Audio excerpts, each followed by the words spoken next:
evening. Evening, sir. Good evening, sir. Good evening, sir. Good evening, sir. Good evening, sir.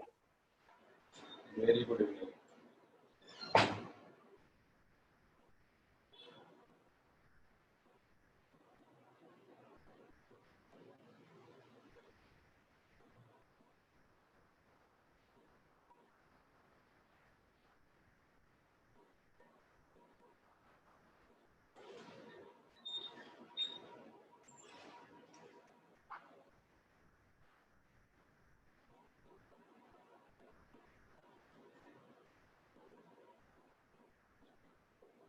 चलो start करें।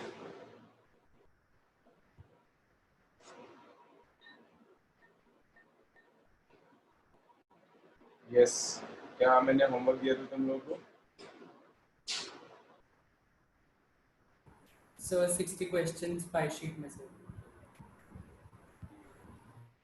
अच्छा, before I start छोटा सा मुझे information share करने दो कि my wife is not well, तो परसों हम लोगों ने हॉस्पिटल में एडमिट कराया था। एडमिशन से पहले आजकल कोविड टेस्ट करते ही हैं सभी का। कोविड टेस्ट पर भी नेगेटिव बता रहे हैं, बाकी ऑब्जर्वेशन में आइसोलेशन में रखा हुआ है 3-4 दिन के लिए। So let's see what happens. तो अगर मुझे ज़रूरत पड़ी या मैं अवेलेबल नहीं हूँ क्लास लेने के लिए तो ऐसा हो सकता है, ठीक है? ध्यान रखना।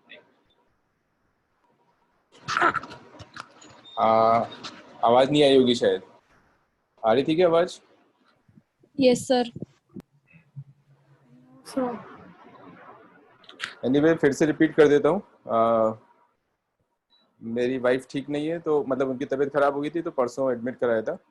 तो कोविड टेस्ट तो नेगेटिव ही बता रहे हैं, और अभी लेकिन आइसोलेशन और ऑब्जर्वेशन के लिए रखा हुआ है अभी, may be 3-4 days, next 3-4 days, but nobody knows what happens. So हो सकता है कि बीच में क्लास हो नहीं हो, कुछ पता नहीं है ना? ठीक है, ओके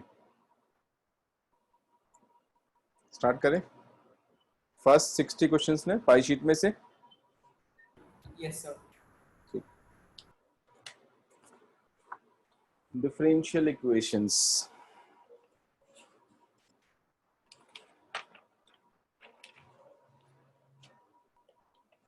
थ्योरी कहाँ तक हो गया था, याद दिलाओगी क्या मुझे?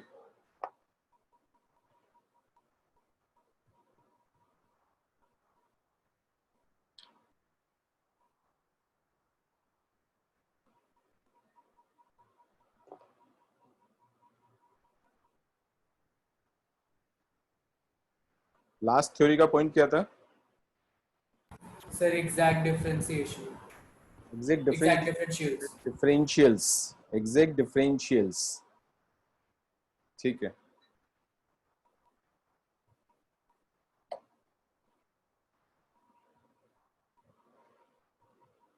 Theory is almost finished. I didn't say completely finished, क्योंकि हो सकता है थोड़ा सा और लेना पड़े, आधा पौन घंटे का theory, but may let's see, देखते हैं कितना प्रॉब्लम्स आता है तुम लोगों को। वैसे फर्स्ट 60 में ज़्यादा आना नहीं चाहिए।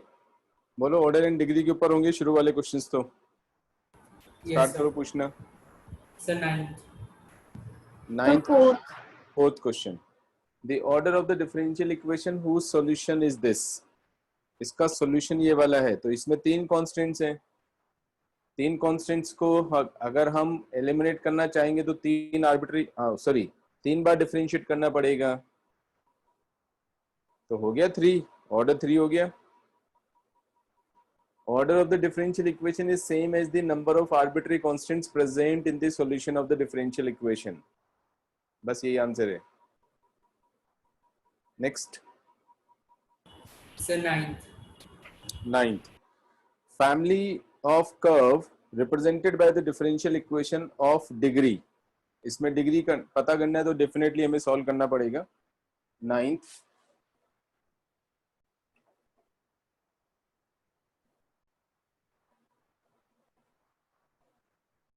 Question number 9th, y is equal to a into x plus x a cube,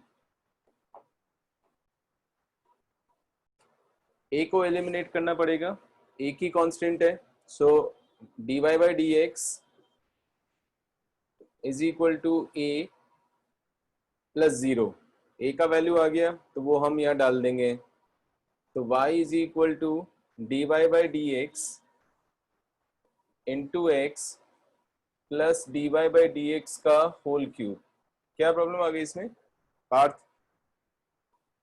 sir मैंने वापस इक्वेशन में सब्स्टिट्यूट नहीं किया था, तो फिर इसलिए मेरा डिग्री गलत आ रहा था। तो दोनों को मैंने बताया था कि ओरिजिनल जो हमारे पास में सॉल्यूशन है वो, और जितने कांस्टेंट है उतनी बार डिफरेंशिएट करेंगे, वो इस तरह से n+1 इक्वेशंस बनती हैं, उनको यूज करके n कांस्टेंट्स को एलिमिनेट करते हैं, तब हमारे पास रिक्वायर्ड डिफरेंशियल इक्वेशन आती है।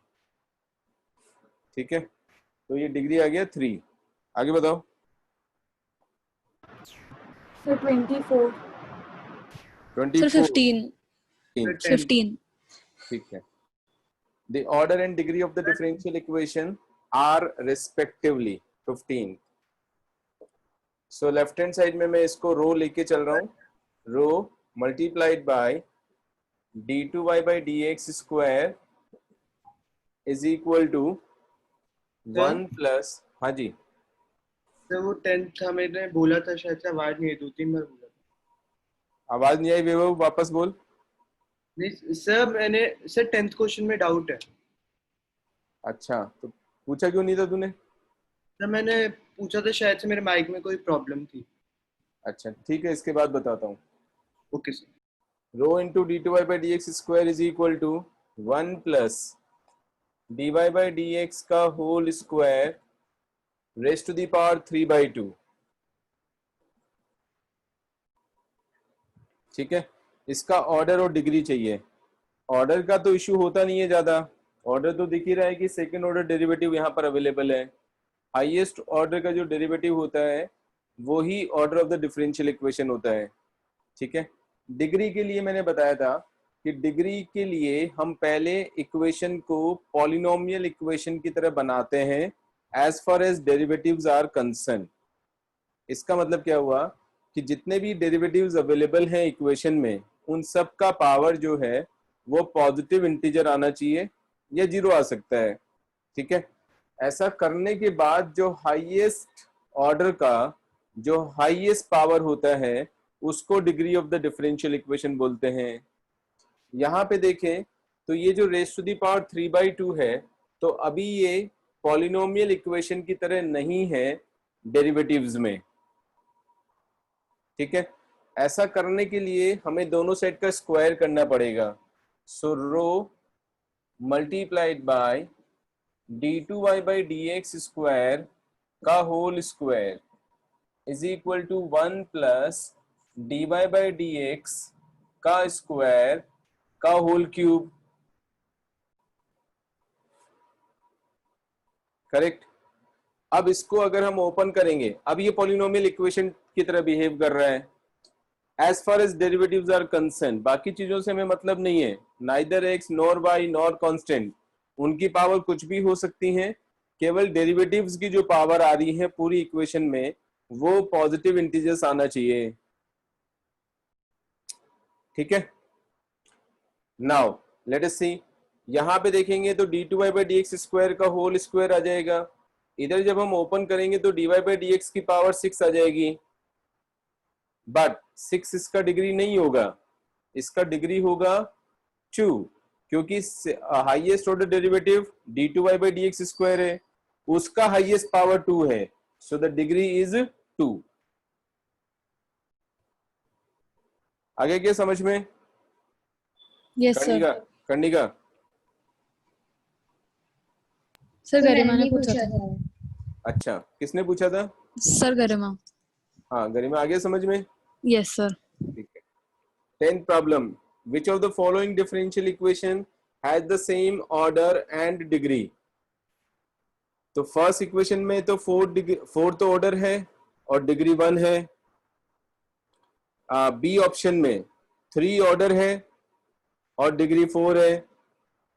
सी ऑप्शन में दोनों साइड का क्यूब करेंगे तो 3 ऑर्डर है और 3 ही डिग्री है। आ रहा है क्या वैभव समझ में? Yes sir. और डी ऑप्शन में x square into d y by d x को पहले लेफ्ट साइड में लेके आएंगे, y minus x square d y by d x का होल स्क्वायर कर देंगे, दोनों साइड में स्क्वायर करेंगे, is equal to 1 plus d y by d x का होल स्क्वायर आ जाएगा। तो ऑर्डर 1 है और डिग्री 2 हो जाएगा। Okay sir. सी ऑप्शन होना चाहिए। Yes sir. ठीक है, आगे नेक्स्ट क्वेश्चन आफ्टर 15। सर हाँ।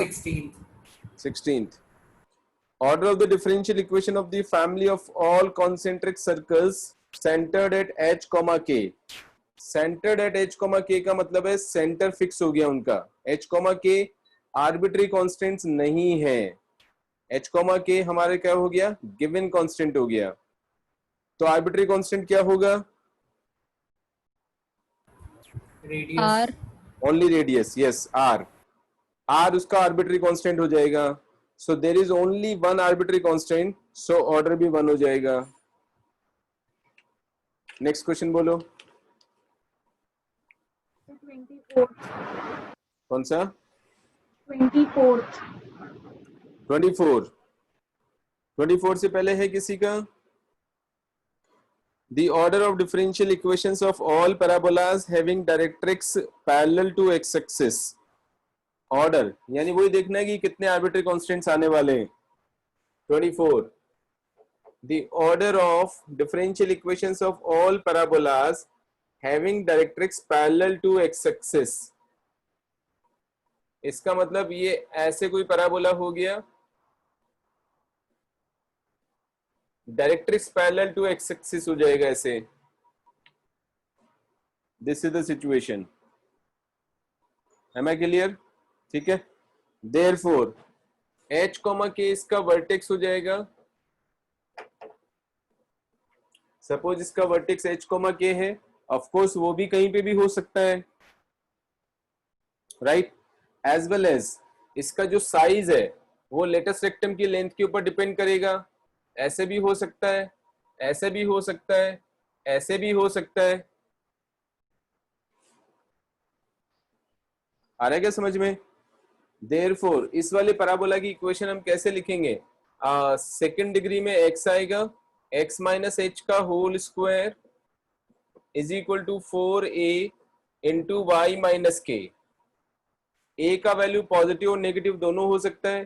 पॉजिटिव होगा तो ऊपर की तरफ हो जाएगा, नेगेटिव होगा तो नीचे की तरफ हो जाएगा। h और k can also very, may be anywhere. Correct? कितने आर्बिट्री कॉन्स्टेंट्स हो गए?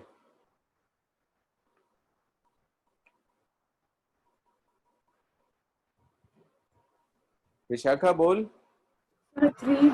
हाँ, तो फिर आंसर क्या हो जाएगा? Sir, 3. है नहीं है क्या? नहीं सर है। बस हो गया, आगे चलो।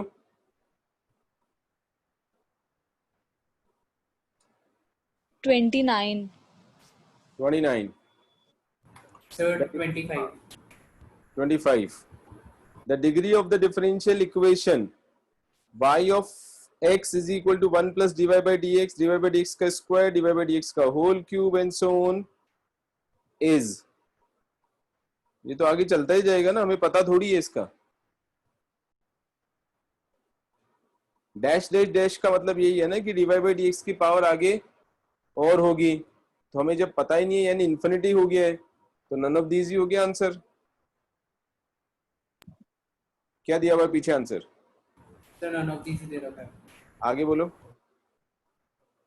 Sir, 29 The differential equation for all the straight lines which are at a unit distance from the origin is 29th।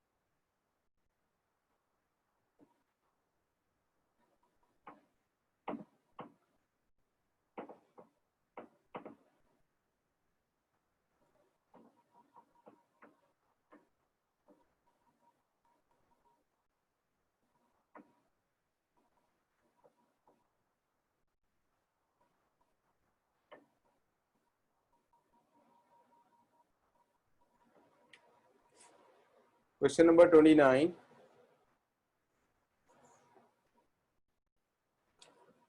The differential equation of all the straight lines which are at a unit distance from the origin.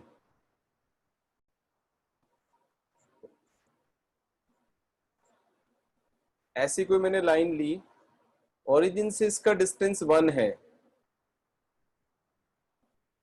This is 1.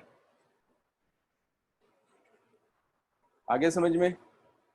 ठीक है, तो recall करो normal form of the equation of a straight line. इधर समझा रहा हूं side में. Normal form of the equation of a straight line 11th standard में पढ़ते हैं अपन. ऐसे हमारे पास में लाइन है, यहां से हमने एक परपेंडिकुलर ड्रॉप किया.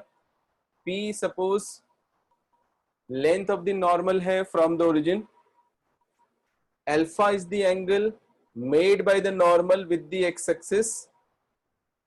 Then the equation of the line is x cos alpha plus y sin alpha minus का p is equal to 0 होता है. आगे समझ में? यहां पर p का वैल्यू 1 गिवन है, सो देयरफॉर लाइन की इक्वेशन हो जाएगी x cos alpha plus y sin alpha minus 1 is equal to 0. Am I clear? Alpha को हमें एलिमिनेट करना है.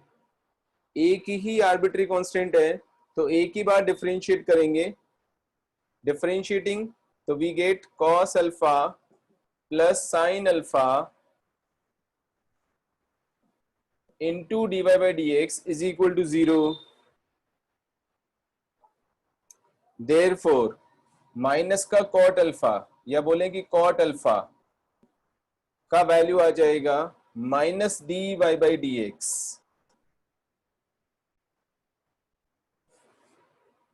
So far so good.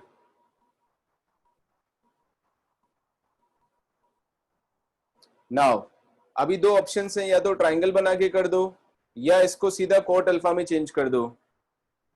Triangle बना के करना चाहते हो तो cot अल्फा का वैल्यू dy by dx है, सो dy by dx यहां लिख दिया. cot अल्फा ये 1 हो गया.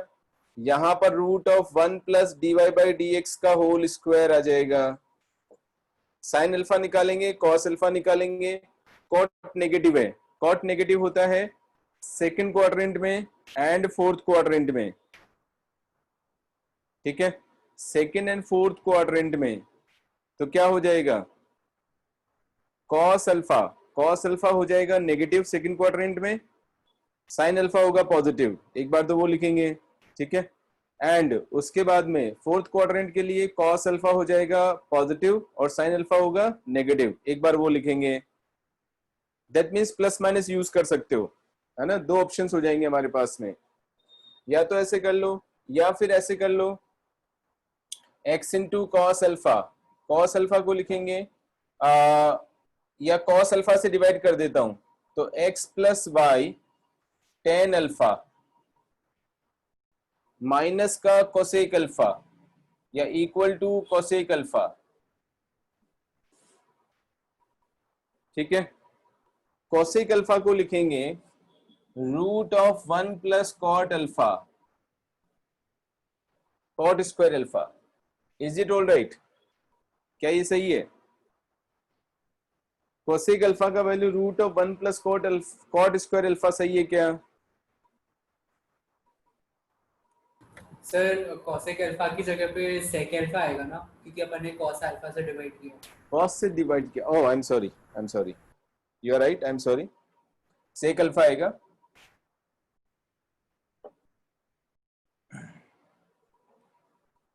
sec alpha, so 1 upon root of,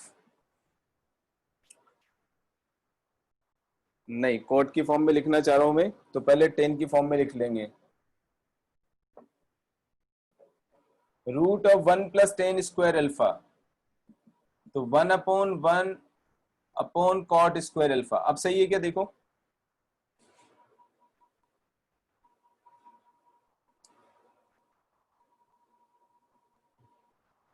वो कोसेक अल्फा लिखना was a mistake from my side.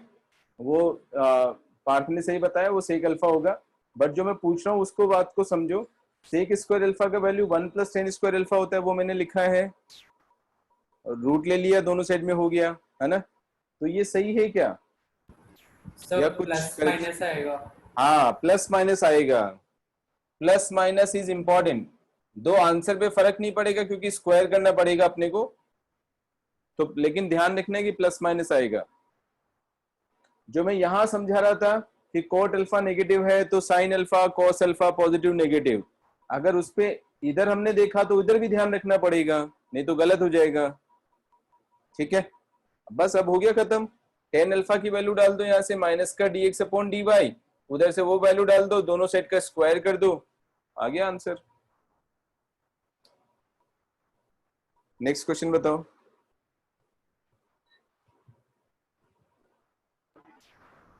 So 46. Before sir 46 से 33। कोई, हाँ 31, 30 33 30 33 31. 31। The differential equation whose solution is this is c1 cos ax plus c2 cos ax, where c1 c2 are arbitrary constants। यानी a को eliminate करने की जरूरत नहीं है हमें, केवल c1 c2 को हटाना है, तो दो बार डिफरेंशिएट करेंगे। 31। एक बार तो original equation y is equal to c1 cos ax plus c2 sin ax, ये तो ओरिजिनल इक्वेशन आ गया। एक बार डिफरेंशिएट करेंगे dy by dx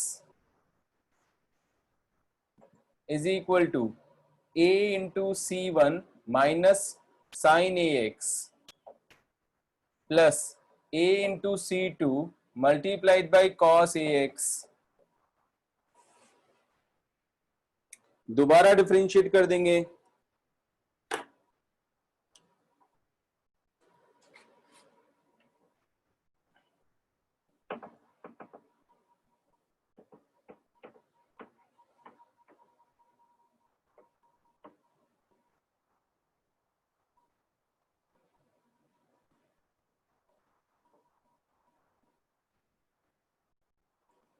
so second derivative d2y by dx square is equal to minus का a square c1 cos ax minus का a c2 a square c2 sin ax minus a square common निकाल दो, c1 cos ax plus c2 sin ax, वो ऊपर है y, हो गया eliminate, खत्म हो गया। तीनों इक्वेशंस का यूज करके हमें c1 c2 को एलिमिनेट करना था, यही आंसर है। नेक्स्ट 31 के बाद 33। the differential equation of all circles which passes through the origin and whose center lies on y-axis। 33 passes through the origin and whose center lies on y-axis। obviously x-axis will be the tangent, x axis जो है वो circles का tangent हो जाएगा, क्योंकि centre से जो line होगी अगर वो परपेंडिकुलर है तो वो टेंजेंट हो जाएगा, करेक्ट, रेडियस के। सो ये वाला हो गया 0, k सेंटर हो गया, रेडियस भी k ही हो गया, k मॉड, क्योंकि ओरिजिन से पास हो रहे हैं। सही है क्या? Therefore, equation of the family of circles आ जाएगा x माइनस 0 का whole square plus y minus k का whole square is equal to k mod का square which is same as k square. So x square plus y square minus 2ky, y square minus 2ky, k square cancel हो जाएगा और ये 0 आ जाएगा इधर। ठीक है, अब k को एलिमिनेट करना है तो एक बार डिफरेंशिएट कर देंगे और k एलिमिनेट हो जाएगा। आगे समझ में? Next question. 35. Family of curves represents the differential equation. 35. Family of curves y is equal to e raised to the power x a cos x plus b sin x represents the differential equation. a और b को eliminate करना है. So y1 is equal to e raised to the power x minus का a sin x plus का b cos x. मुझे ऐसा याद आ रहा है क्वेश्चन किया हुआ है. Yes, sir. एनसीईआरटी बुक में था ना? Yes, sir. हाँ, मैंने बताया हुआ है क्लास में. प्लस का a cos x प्लस का b sin x. गरिमा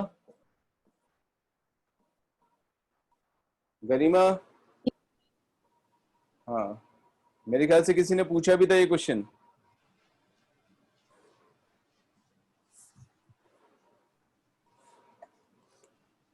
जहां तक मुझे याद आ रहा है इसने शत्रुंजय ने पूछा था. Yes sir. 9.3.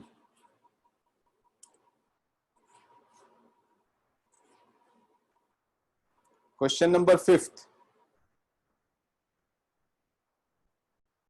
गरिमा ध्यान रख, ऐसे सेम क्वेश्चंस को पूछ लेती है वापस क्लास पे डिस्कस होने वाले को. नेक्स्ट वाला बोलो. So 46. 40 6. 46. 46 से पहले है कोई problem?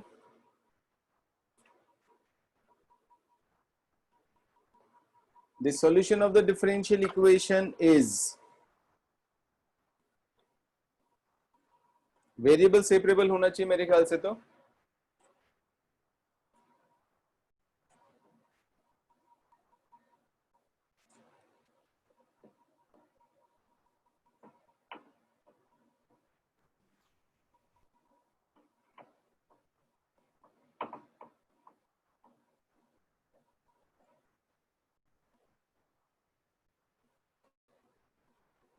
Forty six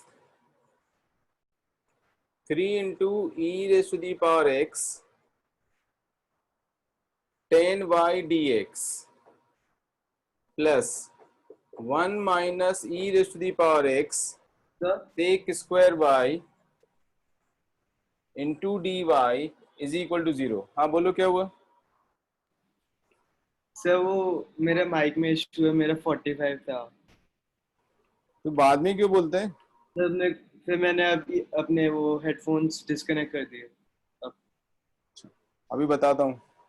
yes sir. So now variable separable form दिख रहा है. 3 into e raised to the power x, इसको उधर ट्रांसफर करके नीचे ले जाएंगे तो e raised power x minus का 1 dx is equal to sec square y upon 10y dy. आगे क्या समझ में? दोनों साइड का इंटीग्रेशन कर देंगे, इसको t डालेंगे तो ऊपर dt बन गया 3 into log of e raised to the power x minus 1 is equal to log of 10y plus का log of c. This implies ये पूरा क्यूब बन जाएगा का whole cube is equal to 10y into c का mod या c into 10 c into 10y का mod. देख लो क्या आंसर है क्या? मैच कर रहे हैं क्या?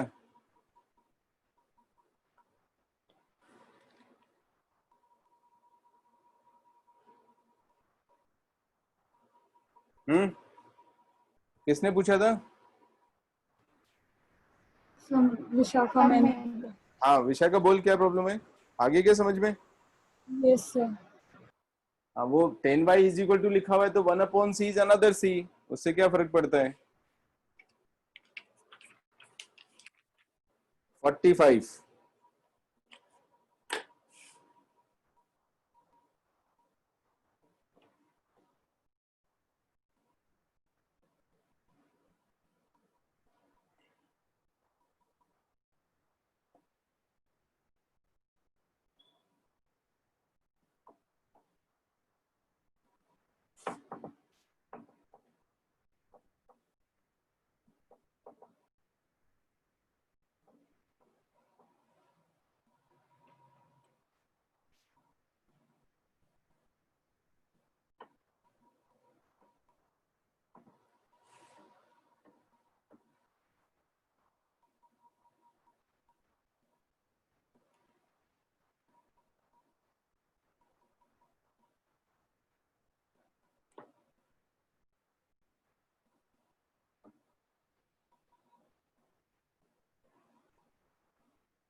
Question number 45.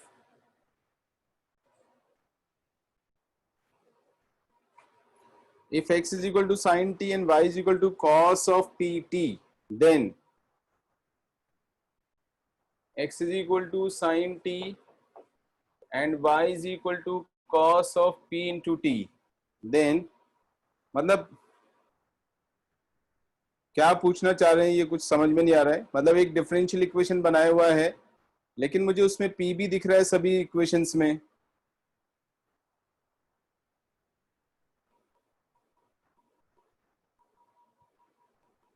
तो सिंपल डेरिवेटिव का रिलेशनशिप निकलवाना चाह रहे हैं।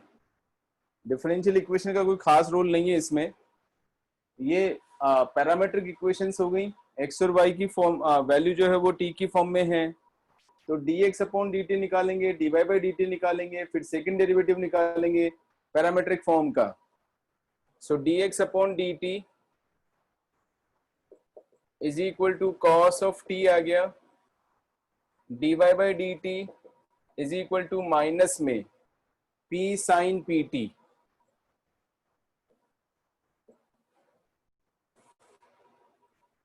सो therefore dy by dx is equal to आ जाएगा माइनस का p sine of pt divided by cos of t। Double derivative निकालना है यानी ये y1 हो गया। सो y2 के लिए हम क्या करेंगे, derivative of dy by dx with respect to x, which is dy by dt of dy by dx into dt by dx। सो इसका t के रेस्पेक्ट में करेंगे तो माइनस का p हो गया, क्वोशिएंट रूल लगाएंगे, cos of t p into cos of pt minus sine of pt into minus का sine t whole divided by cos square t multiplied by dt by dx यानी 1 upon cos t। ये second derivative आ गया y2। देखो यहां तक सब ठीक है क्या?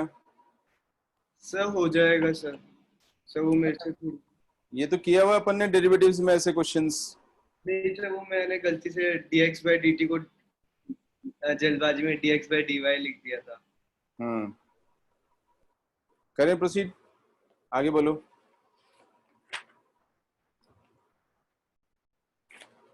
नेक्स्ट क्वेश्चन बोलो।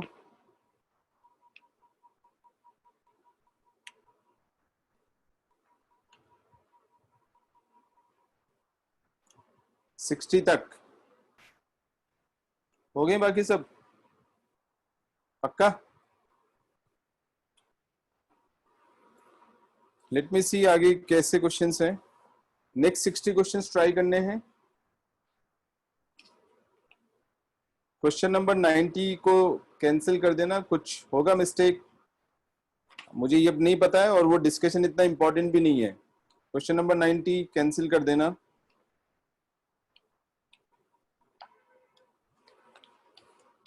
वन 120 तक प्रॉब्लम्स करनी है, ठीक है।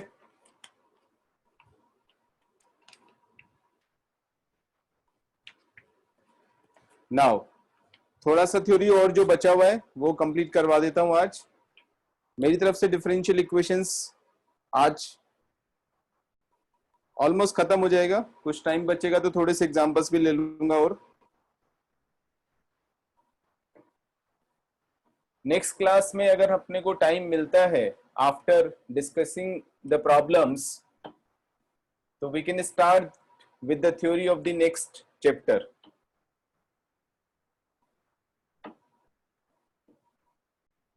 ट्वेल्थ के सिलेबस में हमारे 3 चैप्टर्स बचे हैं, probability, vectors and 3D, 3 dimensional geometry. तो वेक्टर्स और 3D तो ऑलमोस्ट साथ साथ ही चलते हैं, पहले वेक्टर उसके बाद 3D आता है। तो प्रोबेबिलिटी पहले लेंगे, तो प्रोबेबिलिटी का थ्योरी स्टार्ट कर देंगे अगर अपने को टाइम मिलता है तो नेक्स्ट क्लास से। ऑलराइट, आज देखते हैं इसमें क्या बचा हुआ है।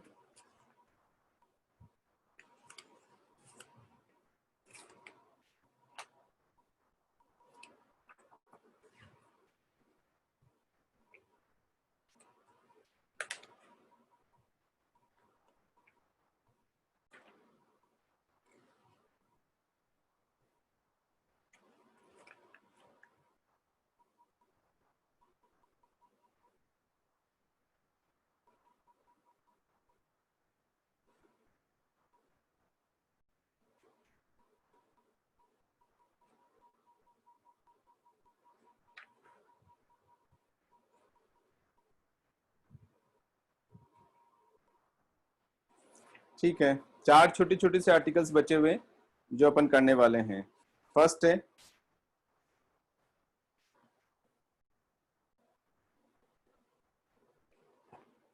और ये भी काम आएगा। Let me rethink. 1 2 3 4 5 okay, 5 articles बचे हुए हमारे, है ना। सो सबसे पहले लेंगे exact differential equation. Exact differential equation, exact differential equation. Okay, exact differential equation क्या होता है, सबसे पहले तो हम इसके बारे में बात करेंगे। लिखना चाहो तो लिख सकते हो एग्जैक्ट डिफरेंशियल इक्वेशन। और क्योंकि मैं यहाँ पे लिखना नहीं चाह रहा हूँ इतना ज्यादा, बिकॉज मेरे को थोड़ा रब करने में आज टाइम ज्यादा लग रहा है, पता नहीं क्यों, बहुत वियर्ड तरीके से बोर्ड बिहेव कर रहा है। सो पता नहीं क्या हो रहा है उसको, सभी कुछ गड़बड़ चल रहा है। ये साल तो ऐसा जा रहा है कि पता नहीं, सब अजीब अजीब सी बातें हो रही है सारी। खैर anyway, a differential equation is said to be exact. देखो, एग्जैक्ट डिफरेंशियल्स जो मैंने पिछली बार लिए थे वो अलग चीज है, और यहाँ जो मैं बात कर रहा हूँ वो एग्जैक्ट डिफरेंशियल इक्वेशन की बात कर रहा हूँ। एग्जैक्ट डिफरेंशियल्स में तो मैंने बताया था कि एक पर्टिकुलर फॉर्म आपको दिखाई दे रहा है and that form is derivative of some function, तो वो अपने को रिकॉग्नाइज करना था। That was known as exact differentials. आज जो हम बात कर रहे हैं वो एग्जैक्ट डिफरेंशियल इक्वेशन की बात कर रहे हैं। ये जो मैं 4-5 टॉपिक्स लेने वाला हूँ ये अपने सिलेबस में एज सच मेंशन नहीं है, बट इनके ऊपर बेस्ड प्रॉब्लम्स मैंने देखा है कि जेईई में आ जाती हैं। तो अगर आ गई प्रॉब्लम, 1-2 भी प्रॉब्लम आ गई तो हम फिर अटक जाएंगे, और इतने बड़े टॉपिक्स नहीं है, इसलिए मैं वो 5 टॉपिक्स ही ले रहा हूँ क्योंकि जेईई में आ जाती है प्रॉब्लम्स इनके ऊपर based. Okay, so exact differential equation proof वगैरह अपन नहीं करेंगे इनका क्योंकि अपने लेवल की चीजें नहीं है, बट यूज करना जरूर सीखेंगे। तो exact differential equation, a differential equation is said to be exact. If you want to write you can write it down. if it can be derived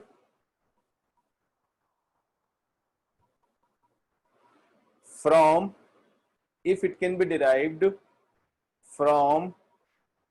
its primitive मतलब solution या integral. तो primitive word मैंने जानबूझ के लिखवाया है जिससे कि ध्यान रहे प्रिमिटिव क्या होता है। If it can be derived from its primitive directly by differentiation without any elimination or manipulations, without making any manipulations or elimination।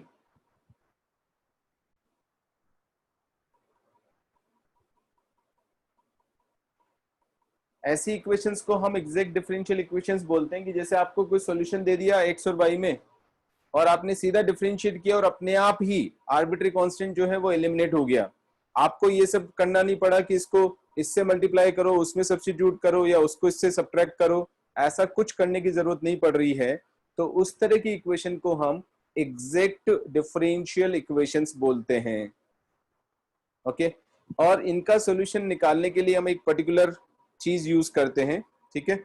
But उससे पहले है the necessary and sufficient condition, लिख लो, the necessary and sufficient condition, the necessary and sufficient condition for the equation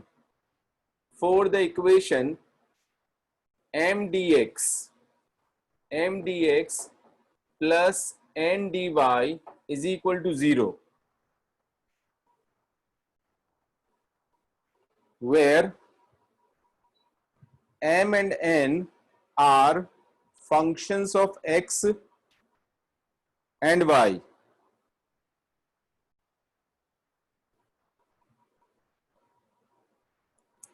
To be exact, ये continuation में चल रहा है। The necessary and sufficient condition for the equation m dx plus n dy is equal to 0, where m and n are the functions of x and y, to be exact is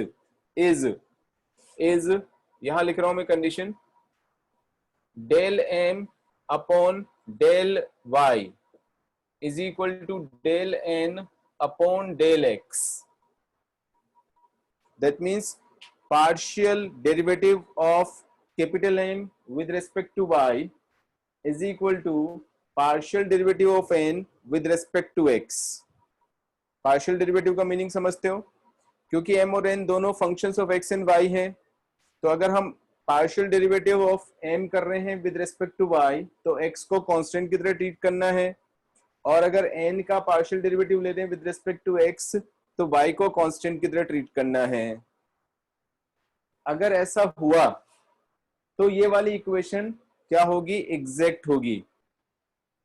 अगर ऐसा हुआ तो equation exact हो जाएगी, और अगर equation exact है तो ऐसा होना जरूरी है।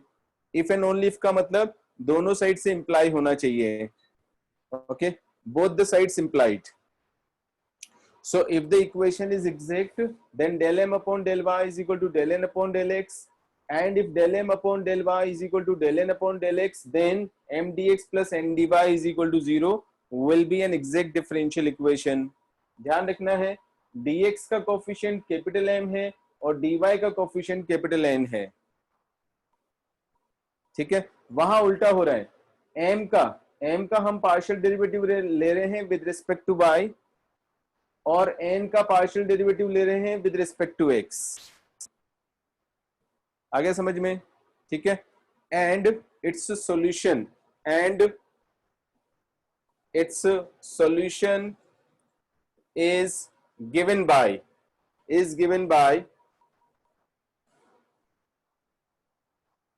m को हम इंटीग्रेट करेंगे with respect to x, y as constant plus, पहले हमने m को इंटीग्रेट किया with respect to x keeping y as constant, and उसके बाद n को इंटीग्रेट करेंगे with respect to y only those terms which do not contain x, जिनमें x बिल्कुल भी नहीं आए, केवल वो ही टर्म्स को हम इंटीग्रेट करेंगे is equal to constant of integration.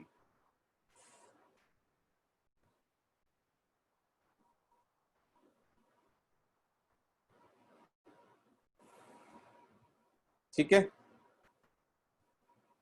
वापस से समझा देता हूं। जब इसका हम एग्जैक्ट डिफरेंशियल इक्वेशन अगर हो गई है, ये याद रखना पड़ेगा, अपने पास प्रूफ अपने लेवल का नहीं है, पार्शियल डेरिवेटिव अपने कोर्स में नहीं है, फिर भी मैं बता रहा हूं क्योंकि अगर ये क्वेश्चन आता है तो बहुत इजीली सॉल्व हो जाता है अगर अपने को ये पता है। तो हो सकता है कि दूसरे अप्रोच से भी प्रॉब्लम सॉल्व हो जाए, बट अगर ये पता है तो कई बार बहुत इजीली सॉल्व हो जाता है, इसलिए पता होना चाहिए हमें। Okay, so capital M into d x plus capital N into d y is equal to 0 को एग्जैक्ट होने की नेसेसरी एंड सफिशिएंट कंडीशन होगी capital M upon delta M upon delta y is equal to delta N upon delta x. अगर ऐसा हो गया तो equation exact है। फिर इसका सॉल्यूशन जो होगा, integrate M with respect to x keeping y as constant. Okay, M की जितनी भी टर्म्स है सबको करेंगे इंटीग्रेट, लेकिन y को कांस्टेंट की तरह ट्रीट करेंगे।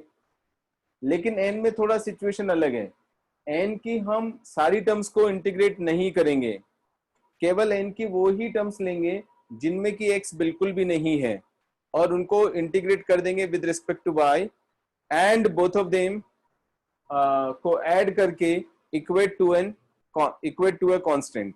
That is the solution of the exact differential equation। Correct. जैसे मैं एक एग्जांपल ले लेता हूं, एग्जांपल मिल जाना चाहिए।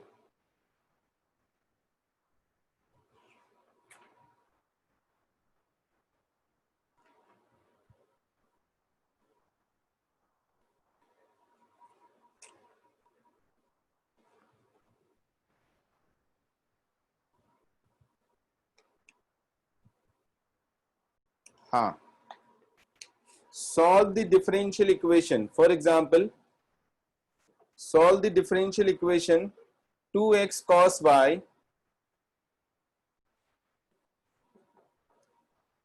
plus 3x square y multiplied by dx plus x cube minus x square into sin y minus y into dy is equal to 0. Let me check the question again. 2x cos y plus 3x square y dx plus x cube minus x square sin y minus y into dy is equal to 0. ये हमारे पास exact differential equation, मतलब example exact differential equation का है, ये है या नहीं वो अभी अपन चेक करते हैं। तो ये कैपिटल M हो गया, ये वाला कैपिटल N हो गया। देखो इस फॉर्म में है equation, delta M upon del M, del M upon del Y निकालेंगे,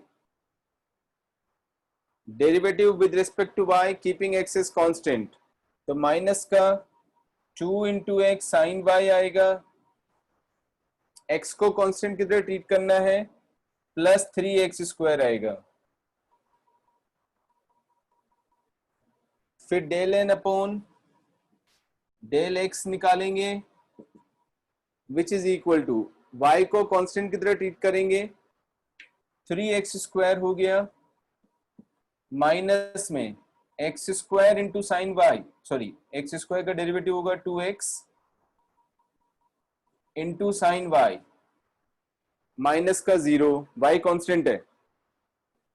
and what we see here, this and this are equal, So this implies del m upon del y is equal to del n upon del x.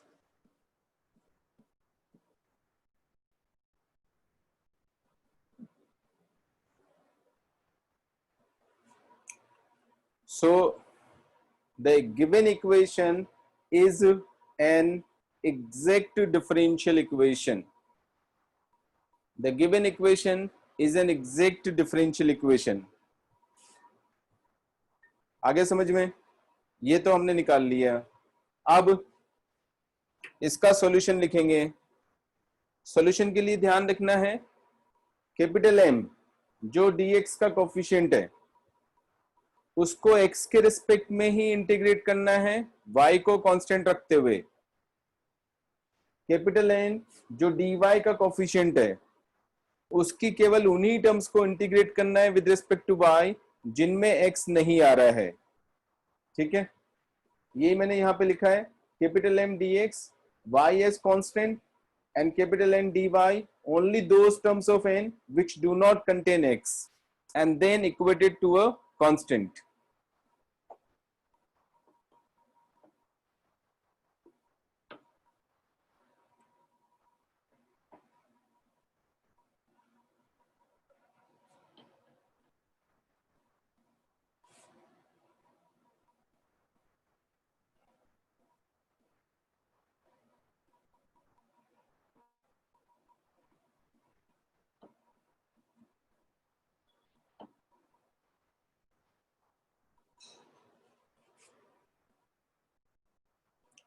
So solution is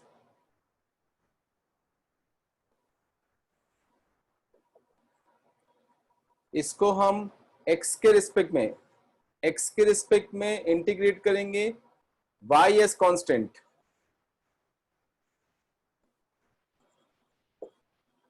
to x cos y plus 3x square y dx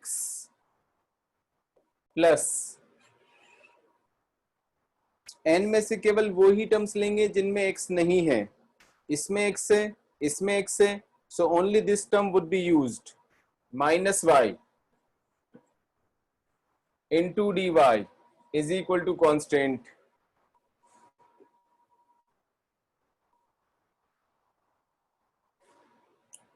Now y को constant की तरह जब treat करेंगे तो cos y as it is आएगा.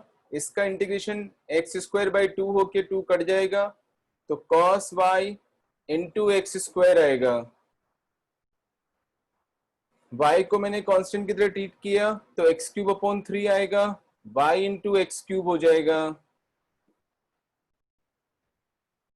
इस वाले y का करेंगे तो माइनस का y square divided by 2 is equal to constant. ये मेरे पास सॉल्यूशन आ गया. अब इससे मैं वापस वेरीफाई कर रहा हूं कि ये एग्जैक्ट डिफरेंशियल इक्वेशन है क्या. तो वो मैंने डेफिनेशन में समझाया था. Exact differential equation is said to be an exact differential equation if it can be derived directly by differentiating its primitive या solution without any further manipulation और एलिमिनेशन. तो मैंने इसको सीधा वेरिफिकेशन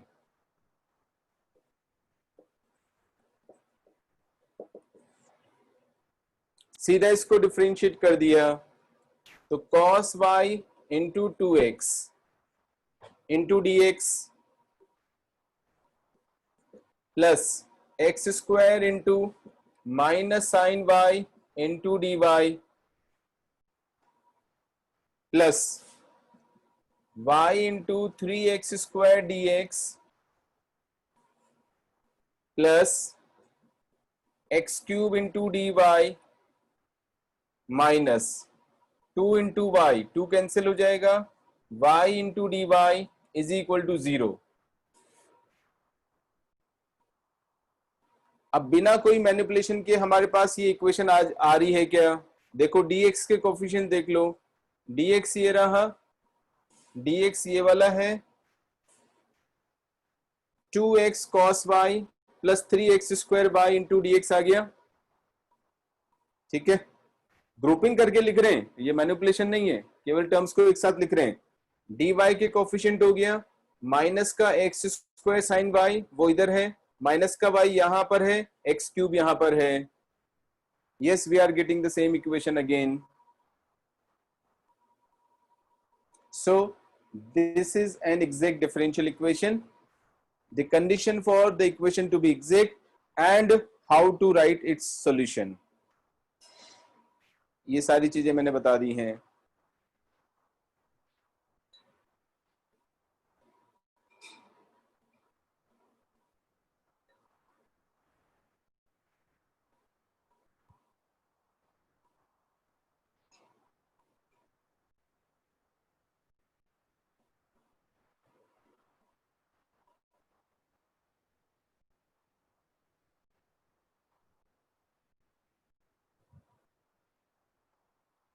करूं आगे प्रोसीड? ठीक है, अब जो नेक्स्ट इक्वेशंस आती हैं उनको बोलते हैं सॉल्वेबल फॉर p। p का मतलब है dy बाई dx। अब हम dy बाई dx को एक नए सिंबल p से भी रिप्रेजेंट करते हैं, करने जा रहे हैं। तो dy by dx is represented by p, यानी वन ऑर्डर का ही डिफरेंशियल इक्वेशन की बात चल रही है। Okay, so dy by dx को हम p से भी रिप्रेजेंट करते हैं। जैसे p में कोई क्वाड्रेटिक इक्वेशन हो गया, यानी dy बाई dx में क्वाड्रेटिक इक्वेशन है, तो जस्ट लाइक क्वाड्रेटिक इक्वेशन की तरह उसको सॉल्व करो, फैक्टराइज कर दो, या dy by dx is equal to minus b plus minus root of b square minus 4ac divided by 2a वाला फॉर्मूला लगा दो, तो dy बाई dx की दो वैल्यूज आ जाएंगी, दो अलग अलग इक्वेशंस आ गई, दोनों को सेपरेटली सॉल्व कर लो। ठीक है, या तो फैक्टराइज हो जाएंगी, या इस तरह से क्वाड्रेटिक इक्वेशन आ गया, या कुछ और तरीका हमें पता लग जाएगा, है ना। हायर डिग्री की अगर dy बाई dx में इक्वेशंस आती हैं which can be solvable, which are solvable for dy by dx यानी p, तो हम इस तरह से उसको सॉल्व करेंगे। तो इक्वेशन सॉल्वेबल फॉर p, बस उसका थ्योरी इतना ही है, कुछ ज्यादा नहीं है इसमें। Then equation solvable for y, and then third आएगा equation solvable for x।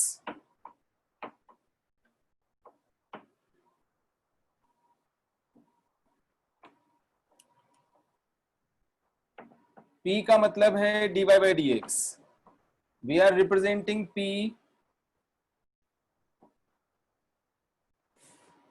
we are representing dy by dx by P। Second article में equations solvable for P that is dy by dx।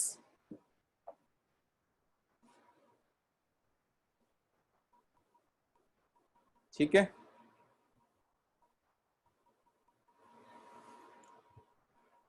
फिर से repeat कर देता हूं।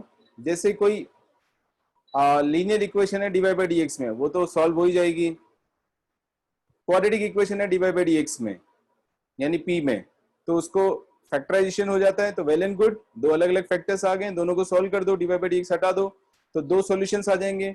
उन दोनों solutions को मल्टीप्लिकेशन के फॉर्म में लिख दो, इक्वल टू 0, तो उनका कंबाइंड सॉल्यूशन आ जाएगा। ऐसे ही सपोज क्यूबिक इक्वेशन है, तो क्यूबिक इक्वेशन के लिए जनरली हम एक factor by hit and trial निकालते ही हैं, उसके बाद दो फैक्टर्स और निकाल लेते हैं। तो तीनों फैक्टराइजेशन करके तीनों सॉल्यूशंस आ गए। तीन सॉल्यूशंस को अगर हम कंबाइंड फॉर्म में लिखना चाह रहे हैं, तो तीनों सॉल्यूशंस को मल्टीप्लाई कर दो, इक्वल टू 0। आ रहा है समझ में क्या? तो वो उसका कंबाइंड सॉल्यूशन आ गया। ठीक है, so this is the theory for p, equation solvable for p. बस इतना ही काफी है। अभी एग्जांपल लूंगा जब और समझ में आ जाएगा। देन नेक्स्ट वाला, this is more important, equation solvable for y. इसका क्या मीनिंग होता है? ओके, ये मैं समझाने की कोशिश कर रहा हूं।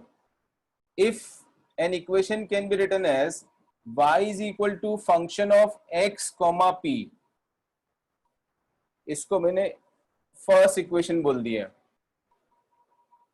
दैट मीन्स y की वैल्यू को हम x और p की फॉर्म में एक्सप्रेस कर रहे हैं। p मतलब dy by dx।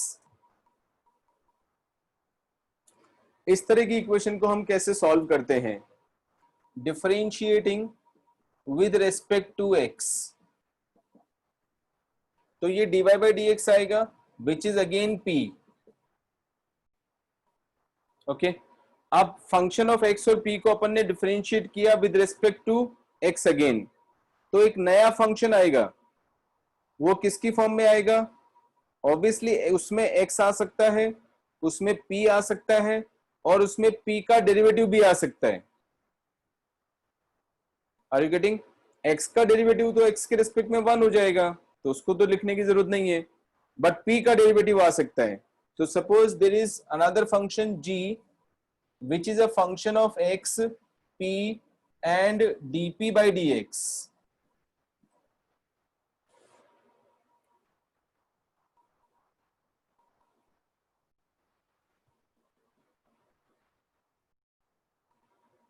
आगे समझ में? ठीक है। अब ये दो वेरिएबल्स में, हमारे पास में दो वेरिएबल्स में एक इक्वेशन आ गई है, differential equation in terms of p and x. This is a differential equation in terms of p and x. p को भी हम एक वेरिएबल की तरह यूज कर रहे हैं, p का मतलब dy by dx instead of y, ये अब p और x की फॉर्म में हमारे पास में, generally dy by dx in x की फॉर्म में होती है इक्वेशन, ठीक है। तो उसकी जगह अब इस बार क्या हो गया, dp by dx and x की फॉर्म में आ गई, यानी p और x की फॉर्म में एक सॉल्यूशन निकलेगा हमारे पास में। p x n constant, arbitrary constant आएगा। तो सपोज इसको, इस डिफरेंशियल इक्वेशन को जब सॉल्व करते हैं तो उसका सॉल्यूशन आता है, and let capital F x, p, c is equal to 0 is its solution,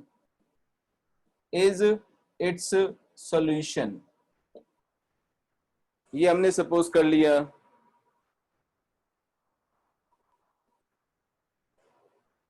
this is the second result.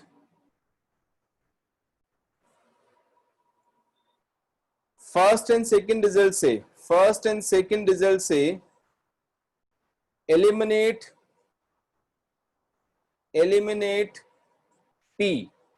p को एलिमिनेट कर देंगे फर्स्ट और सेकेंड रिजल्ट से। अगर हम p को फर्स्ट और सेकेंड रिजल्ट से एलिमिनेट कर देंगे, p क्या चीज है, dy by dx, वो अगर एलिमिनेट हो गया तो किस में आ गया relationship,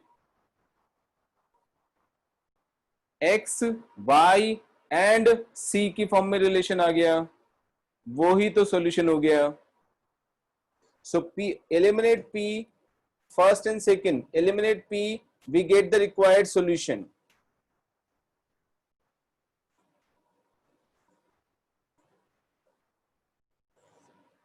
We get the required solution.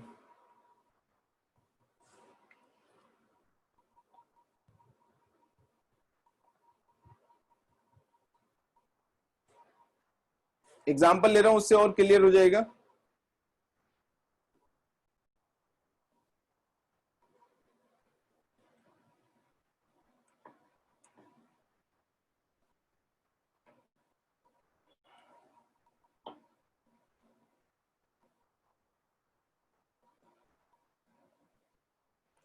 Shatrunjay, तेरा पेपर हो गया क्या?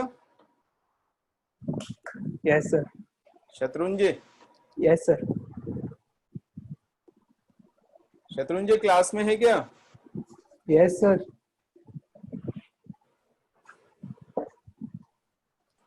शत्रुंजय, आवाज आ रही है क्या तुझे? Yes sir. यस सर, आ रही है। शत्रुंजय, यस सर, आ रही है आवाज। हाँ अभी, अच्छा स्पीकर बंद हो गया था। शत्रुंजय, आवाज आ रही है क्या? Yes sir. हाँ, तेरा पेपर हो गया क्या एनडीए वाला? Yes sir. तो कुछ बताया नहीं तूने? सर हो गया सर, अच्छे से हो गया, क्लियर तो हो ही जाएगा आराम से। अच्छा, तो मैथ्स कैसा हुआ? सर मैथ्स ठीक ठाक हुआ, बट जीएटी बहुत अच्छा हो गया। चल, कब तक आएगा रिजल्ट? सर नवंबर में बोल रहे हैं। अच्छा, मेल वेल का ध्यान रखना, उनका मेल आके ऐसे गायब हो जाता है एकदम कई बार। एक दो Yes, बच्चों sir. के हाँ एक दो बच्चों के साथ ऐसा हुआ था कि मेल मिस हो गया उनसे और फिर वो पहुंच ही नहीं पाए एसएसबी के इंटरव्यू के लिए।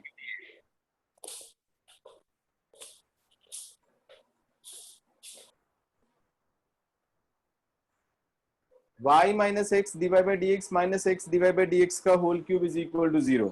सपोज ये मेरे पास इक्वेशन है, तो पहले तो हम रिप्रेजेंटेशन को चेंज करेंगे जिससे थोड़ा फेमिलियरिटी आ जाए p के साथ में। y minus p x minus का p cube into x is equal to 0। इसी इक्वेशन को हमने ऐसे लिख दिया। अब देखा जाए तो ये p में भी सॉल्वेबल है। क्यों? p में ये क्यूबिक इक्वेशन है। ओके क्योंकि मैं इसको ऐसे लिख सकता हूँ p cube into x plus का पी एक्स माइनस का y इज इक्वल टू 0। तो p में भी सॉल्वेबल है, लेकिन उसके लिए फिर अपने को क्यूबिक इक्वेशन है तो पहले हम एक रूट निकालेंगे by hit and trial, error और ट्रायल मेथड से। फिर उसके बाद बाकी दो सॉल्यूशंस निकालेंगे। थोड़ा मुश्किल काम लग रहा है। ओके तो rather than using it for solvable for p, we see that it is solvable for y also, क्योंकि y की वैल्यू फंक्शन ऑफ p और x की फॉर्म में आ रहा है। तो यहां से लिखेंगे y is equal to p x plus का p क्यूब इंटू एक्स। ये वाला सिचुएशन हमने अचीव कर लिया है। This is the first relation, y is equal to p x plus p cube into x. differentiating with respect to x, differentiating with respect to x, तो we get p is equal to dy by dx का मतलब p आ जाएगा p into 1 plus का x into dp by dx plus p cube into 1 plus x into 3p square dp by dx।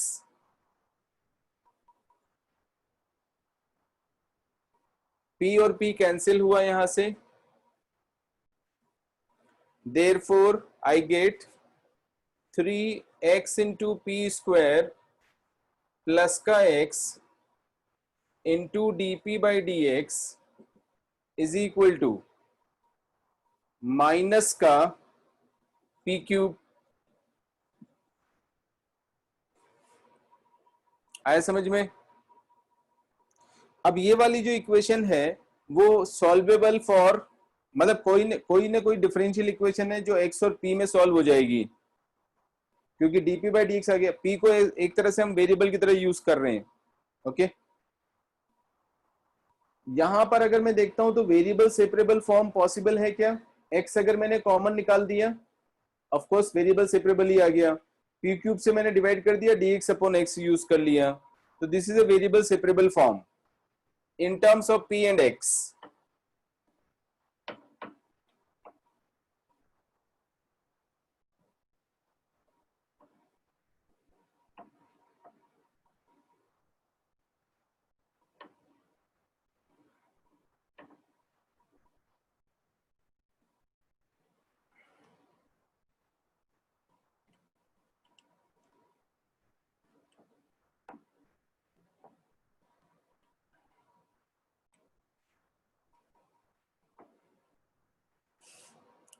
p और x में एक variable separable form आ गया, 3p square plus का 1 divided by p cube is equal to minus का dx upon x आएगा। Split किया तो this implies 3 upon p plus का 1 upon p cube multiplied by, अच्छा dp भी लिखना है, dp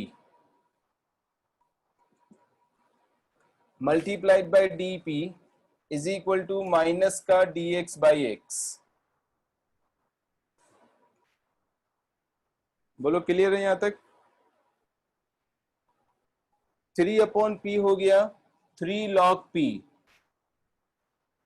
1 अपॉन p क्यूब का हो जाएगा p की power -2 divided by -2।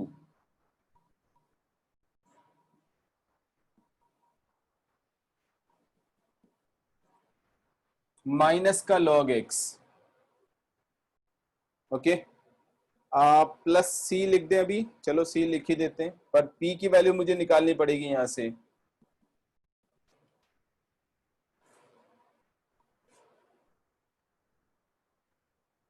p cube को मैं एलिमिनेट कर सकता हूं, log c भी लिख सकते हैं, एज एंड व्हेन रिक्वायर्ड। देखता हूं मैं अगर क्या जरूरत पड़ेगी मुझे। 3 को मैं इधर ले जाऊंगा तो log ऑफ p क्यूब बन जाएगा, log x को इधर ट्रांसफर कर दिया तो x इंटू पी क्यूब बन जाएगा, माइनस का 1/2p square is equal to c।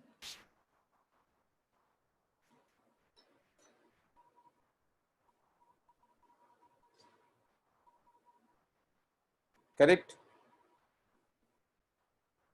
एक बार चेक करना कुछ गलती तो नहीं लग रही तुम लोगों को, क्योंकि एलिमिनेशन में मुझे लग रहा है थोड़ा सा कॉम्प्लिकेटेड सा दिख रहा है। पी क्यूब का वैल्यू हम डाल सकते हैं, समझ में आ रहा है। पी क्यूब इंटू एक्स का वैल्यू डाल सकते हैं, पी एक्स का वैल्यू कैसे डालेंगे?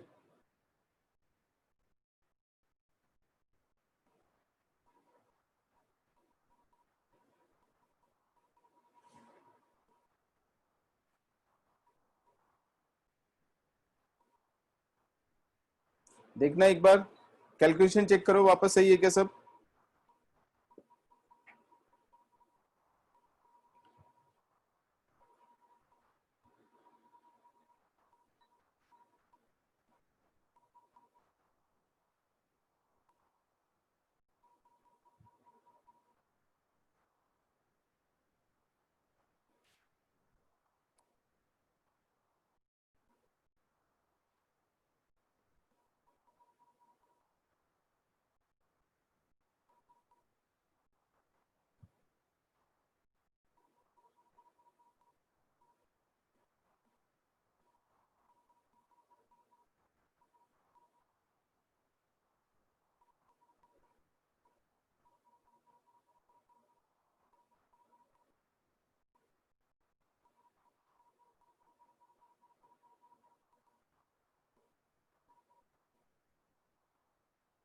सही है।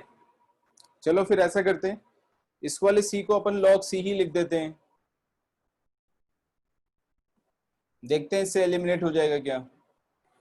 log c को इधर ट्रांसफर किया, माइनस आ जाएगा तो डिवाइड हो जाएगा, so log of p cube into x divided by c is equal to 1/2p square आएगा।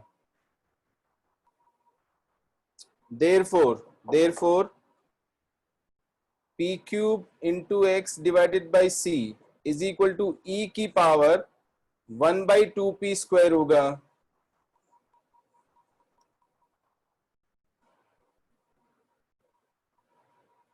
That is what I was wondering about. अब p क्यूब इंटू एक्स का वैल्यू तो मैं वहां डाल ही सकता हूं, लेकिन इसमें भी p स्क्वायर और आ रहा है,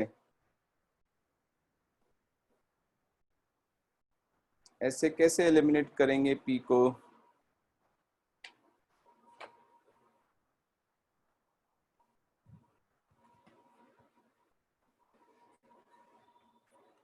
क्वेश्चन सही लिखा था मैंने?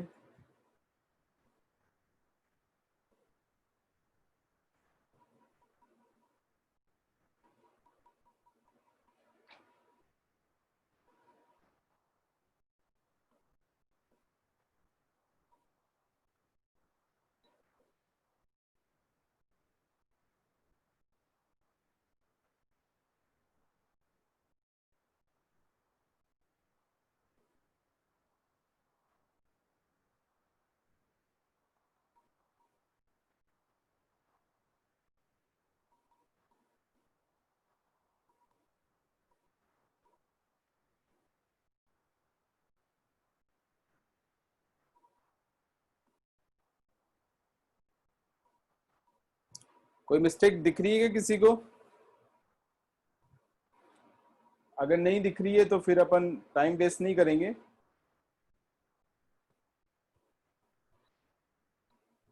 नेक्स्ट टाइम मैं दोबारा ले लूंगा इस एग्जांपल को, एक बार देख लूंगा कि क्या प्रॉब्लम हो रही है क्या मिस्टेक दिख रही है क्या पार्थ? सर मेरे को ये लग रहा है कि अपन इसमें लॉग कैसे ले सकते हैं, क्योंकि अपने पास x पे कोई मतलब डोमेन डिफाइन नहीं है कि अपन x की वैल्यूज कहाँ से नहीं कहाँ नहीं तक नहीं लिख नहीं, सकते हैं। उससे मतलब नहीं है। वो तो p is a function of x, p को अपन ने y की तरह यूज कर रहे हैं यहाँ पर, उसमें क्या प्रॉब्लम है? केवल एलिमिनेशन में प्रॉब्लम आ रही है, बाकी सब सही है।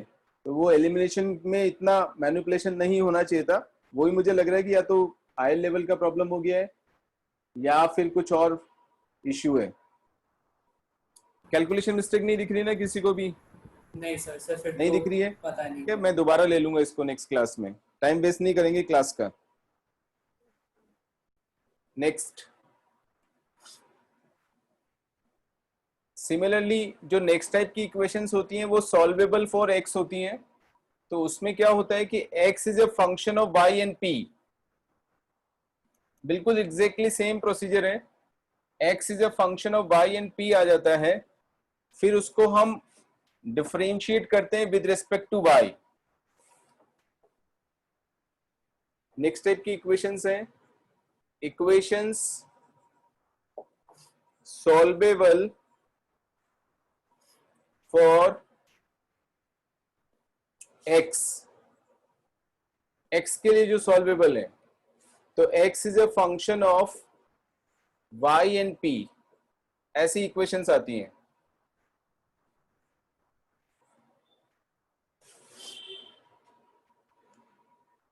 Differentiate with respect to y, तो dx अपॉन dy यानी 1 अपॉन p आ जाएगा। फिर ये नया फंक्शन आएगा, किस किस में आएगा नया फंक्शन? y में, p में एंड dp अपॉन dy में एक नया फंक्शन आ जाएगा। ये जो इक्वेशन है this is a differential equation in terms of y and p। अब दो ही वेरिएबल हैं, y और p दो वेरिएबल्स हैं, तो एक का डेरिवेटिव दूसरे के रिस्पेक्ट में है ही अवेलेबल। तो y और p में एक डिफरेंशियल इक्वेशन हो गया। इसको सॉल्व करेंगे, इसको सॉल्व करने से एक इसका सॉल्यूशन आएगा capital F of y, p and c is equal to 0. This is the second relation. First और सेकंड रिलेशन से हम p को एलिमिनेट कर देंगे,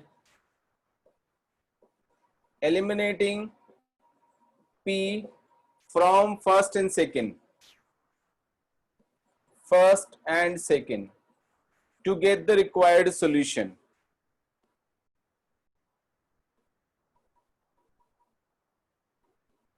To get the required solution.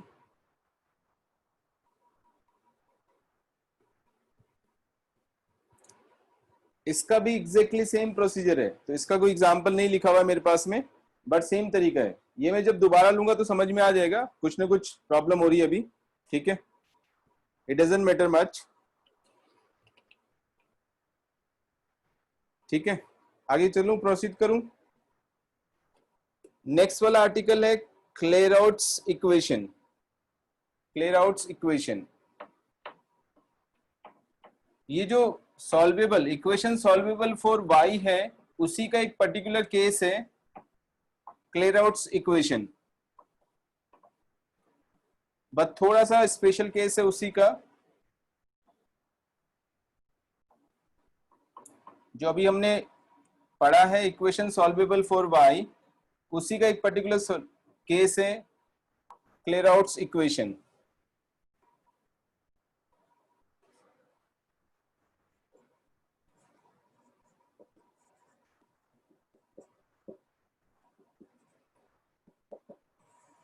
क्लेराउट्स equation, Clairaut's equation में क्या होता है, y is equal to p into x plus f of p,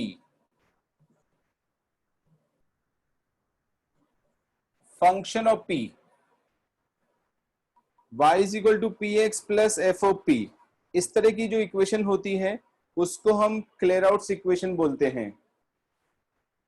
तो राइट हैंड साइड में अगर देखोगे तो अभी मैंने जो बताया था इक्वेशन सॉल्वेबल फॉर y, तो लिखा था मैंने y इज a function of x and p।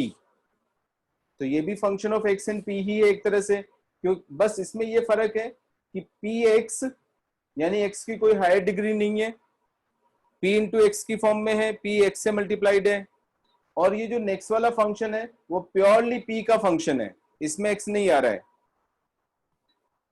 तो ये उसी का एक स्पेशल केस हो गया। तो मेथड भी हम उसी के जैसा लगाएंगे। तो यहाँ पे भी समझ सकते हो कि जो इक्वेशन सॉल्वेबल फॉर वाई मैंने अभी बताया था उसी का एक स्पेशल केस है, तो इसको सॉल्व करने का तरीका भी वही यूज करेंगे। ये वाला भी एज एन एग्जाम्पल उसका समझ सकते हो कि हाँ उसका भी एक एग्जाम्पल है ये।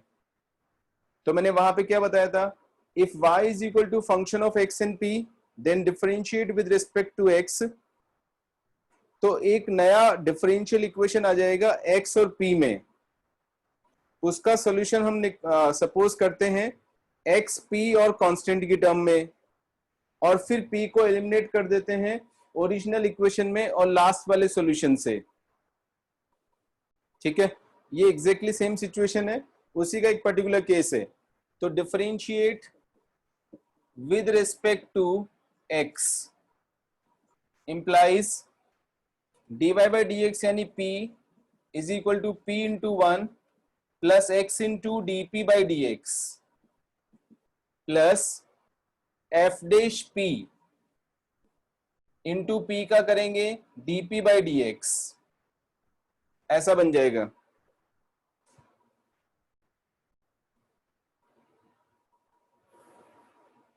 एंड देन p और p को यहां से मैंने कैंसिल किया, पूरी इक्वेशन में से dp by dx तो कॉमन आ गया, x plus f dash p into dp by dx आएगा is equal to 0, which implies either dp by dx is equal to 0 or x plus f dash p is equal to 0, x plus f dash p is equal to 0। अगर हम use करते हैं dp by dx is 0, ये एक differential equation आ गई p और x में, ये एक डिफरेंशियल इक्वेशन p और x में है, ये भी अनदर डिफरेंशियल इक्वेशन है in terms of p and x। Okay, so first equation को सॉल्व करेंगे तो p का वैल्यू आएगा कांस्टेंट, और दूसरी इक्वेशन का सॉल्यूशन हम निकाल नहीं सकते हैं क्योंकि हमें फंक्शन ऑफ p तो पता नहीं है, तो इसको अभी मैं एज इट इज लिखता हूं। इसको मैंने सेकंड इक्वेशन बोला, सेकंड रिजल्ट बोला, इसको मैंने थर्ड रिजल्ट बोला। अब मेरे पास में दो ऑप्शंस हैं, फर्स्ट और सेकंड से p को एलिमिनेट करना एंड फर्स्ट एंड थर्ड से p को एलिमिनेट करना। दोनों यूज कर सकते हैं अपन, इनफैक्ट दोनों यूज करने होते हैं, बट अभी बताता हूं। फर्स्ट और सेकंड से जब हम p को एलिमिनेट करते हैं तो वो जो सॉल्यूशन आएगा उसको बोलेंगे general solution of the given differential equation. But first और थर्ड से जो p को एलिमिनेट करते हैं उससे जो सॉल्यूशन आएगा उसको बोलते हैं singular solution. That is neither a general solution nor a particular solution. Recall करो, शुरू में जब मैंने डेफिनेशंस बताई थी तो बताया था कि जनरल सॉल्यूशन जिसमें आर्बिट्री कांस्टेंट आ जाता है, पर्टिकुलर सॉल्यूशन जिसमें हम उस कांस्टेंट की वैल्यू डाल देते हैं, but there are some solutions in some differential equations which are singular solutions। उनका ज्योमेट्रिकल मीनिंग भी होता है, बट वो सब अपने लेवल की चीजें नहीं है। तो अभी हम सिंगुलर सॉल्यूशन पे ध्यान नहीं देंगे, वो अपने लेवल का नहीं है। थोड़ा बहुत आगे जब मैं एडवांस का पढ़ाऊंगा तो हो सकता है उसमें थोड़ा सा डिस्कस करूं, अभी के लिए तो बिल्कुल नहीं है। करेक्ट। तो फर्स्ट और थर्ड को एलिमिनेट करने से जो सॉल्यूशन आएगा उसको सिंगुलर सॉल्यूशन बोलेंगे, which is not right now useful for us. But first and second से हम p को एलिमिनेट करेंगे, फर्स्ट एंड सेकंड से हम p को एलिमिनेट करेंगे तो y इज इक्वल टू आ जाएगा c into x plus f of c। ये मेरे पास सोल्यूशन आ गया। This is the general solution of the given differential equation. और ये बहुत बार आया है जेई में, क्लियर आउट इक्वेशन काफी आया है, और करना भी कुछ नहीं होता है। अगर ध्यान से देखो तो y is equal to p x plus function of p, बस ये ऑब्जर्व करना है कि ये वाली फॉर्म अगर अवेलेबल है तो जो जनरल सॉल्यूशन होता है, ये सब करना नहीं है तुम लोग को एग्जाम में, केवल p की जगह c लिखना है एंड सॉल्यूशन आ गया, प्रॉब्लम खत्म। ठीक है, जैसे मैंने एग्जांपल ले लिया, for example dy by d x का whole square, dy by d x का होल स्क्वायर माइनस का x into dy by d x plus का y इज इक्वल टू 0। ठीक है, अब देखो इसमें ये इस तरह की इक्वेशन है कि this is solvable for x, solvable for y as well as solvable for p, सबके लिए सॉल्वेबल है। तो किसी भी मेथड से हम कर सकते हैं, बट हम चूज करेंगे जो इजीएस्ट होगा हमारे लिए। जैसे dy बाई डी एक्स के लिए, p के लिए अगर हम देखें, इसको मैंने ऐसे लिख दिया, p स्क्वायर माइनस का p इंटू एक्स या x इंटू p प्लस का y इज इक्वल टू 0 लिख दो। तो p में क्वाड्रेटिक इक्वेशन ही तो है, तो फैक्टराइजेशन होना जरूरी नहीं है क्वाड्रेटिक के लिए, तो minus b plus minus root b square minus 4ac divided by 2a से सॉल्व कर सकते हो। सॉल्वेबल फॉर x भी दिख रहा है, क्योंकि x इज इक्वल टू आ जाएगा p square plus y divided by p, function of y in p आ गया, उससे भी कर सकते हैं। ठीक है, बट इजीएस्ट अप्रोच जो मुझे दिख रहा है that is y is equal to p into x plus p square. Of course solvable for y हो गया, तो या तो अपन पूरा मेथड लगाएं, लेकिन मैंने बताया था सॉल्वेबल फॉर y में ही एक पर्टिकुलर केस है जिसको हम बोलते हैं clear out equation, which it is, क्योंकि ये सेटिस्फाई कर रहा है p इंटू एक्स का फॉर्म आ रहा है plus purely function of p आ रहा है, f ऑफ p आ गया। therefore its general solution, therefore its general solution, its general solution is, कुछ भी नहीं करना है, y is equal to c into x plus c square, यही आंसर है। p की जगह c लिखना है if it is a clear out equation।